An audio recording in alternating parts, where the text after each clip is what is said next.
سلام دوستان، به کانال یوتیوب آشپزی با نسرین خوش آمدید.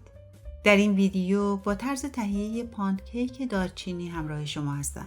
قبل از شروع کار برای اینکه ویدیوهای بعدی من رو از دست ندید، لطفاً روی دکمه سابسکرایب کلیک کنید. اگر حاضر هستید دستور تهیه این کیک رو با هم تماشا می‌کنیم. فر رو با دمای 175 درجه سانتیگراد روشن می‌کنیم. ترجیحاً یک قالب لوف انتخاب کرده و اون رو چرب می‌کنیم. در ظرفی مناسب روغن مایع، کره و شکر رو با هم مخلوط می‌کنیم.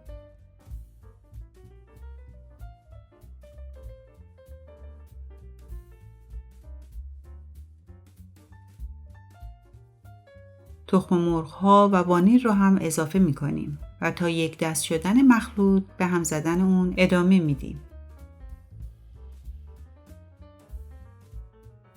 سعی کنیم کره و تخم مرغ مورد استفاده در دمای محیط باشند.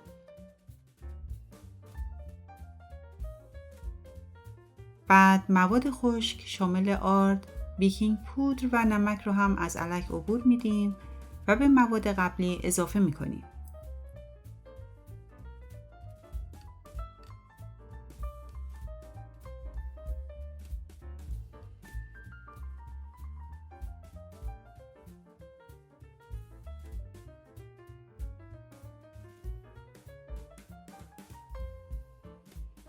پس از مخلوط شدن شیر و آب لیمو رو هم اضافه میکنیم.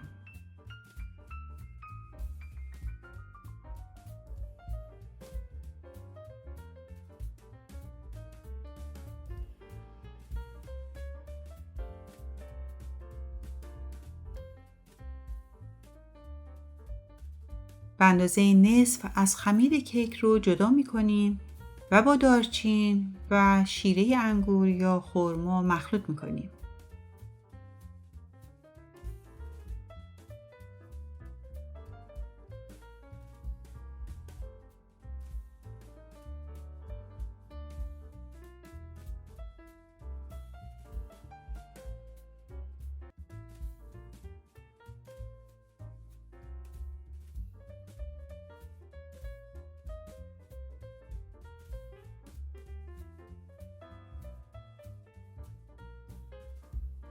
به صورت طبقه‌ای ابتدا خمیر سفید، خمیر دارچینی و دوباره خمیر سفید و خمیر دارچینی رو به ظرف کیکمون منتقل می‌کنیم.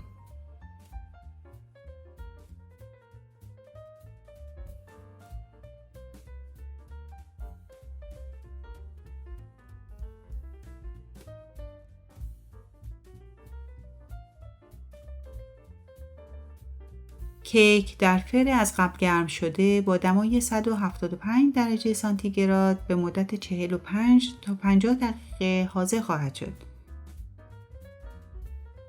بعد از اینکه کمی دمای کیک کاهش پیدا کرد، با کره ذوب شده مخلوط شکر سفید و شکر قهوه‌ای و دارچین روی کیک رو تزیین می‌کنیم.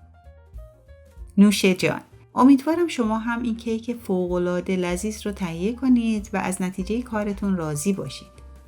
اگر این دستور مورد توجه و استفادهتون قرار گرفت، خوشحال میشم ویدیو رو لایک کنید و تجربیاتتون رو از نحوه پخت اون با من و دیگر دوستان به اشتراک بگذارید.